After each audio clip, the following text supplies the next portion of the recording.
issues that we are looking at as we form the next budget cycle for inclusion in the upcoming governor's budget.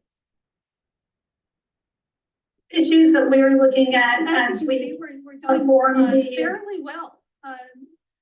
The green represents the first quarter. The blue represents the culmination of the first and second quarters. Motor fuels is slightly behind, and we're going to see this throughout the presentation, and it largely has to do with truck volumes. Truck volumes are about 4% down compared to last year, while motor fuel is up about 1%.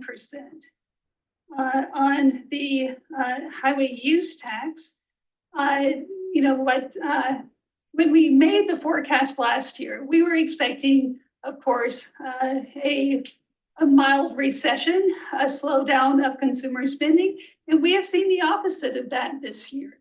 What unfortunately has happened as we get into some of the sales tax issues is that consumer spending is not sustainable.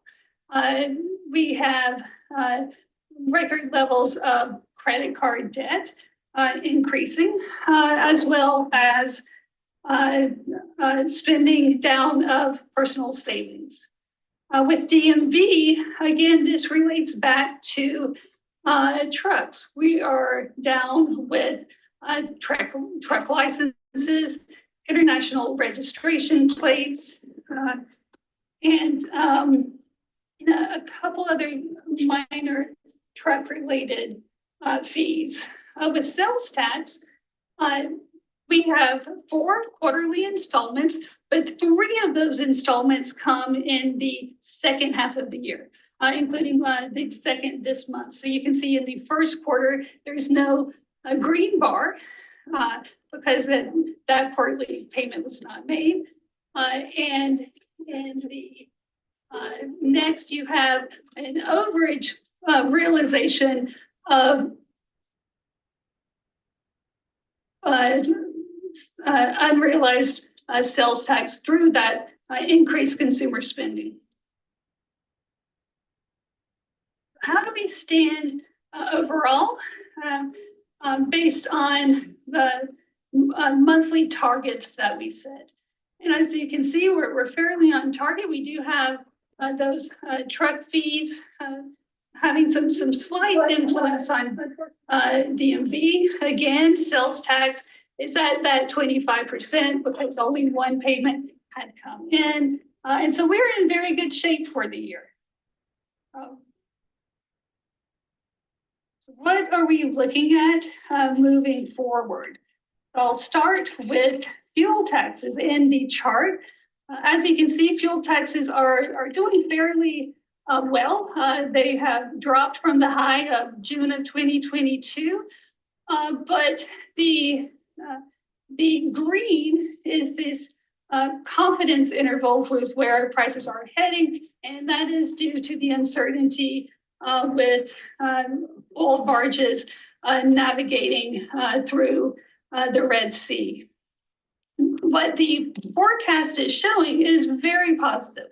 The U.S. has boosted our internal refinery capacity to all-time levels. As you can see, we are expecting 13.4 million barrels a day in 2025. Again, that is a record high for the U.S. And gasoline prices are expected to tick down very mildly as time goes on. Now, of course, we are seeing some fluctuation, especially in the last month due to the Red Sea, and we continue to follow that. Vehicle update. Again, I will start with the chart. First, the lower chart shows actually North Carolina purchases of new and used vehicles. And what we're seeing is the new car market continuing to increase generally month after month with little resolve, whereas we are seeing some steadying of the used car market. The large chart shows about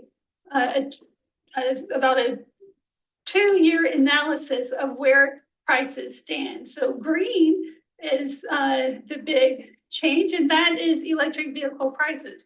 So some of this is the end of the supply chain problems, which of course is starting to accelerate with the Red Sea, and that is going to affect new car prices. What we are seeing, what we expect is new car prices in 24 will begin to stabilize and fall.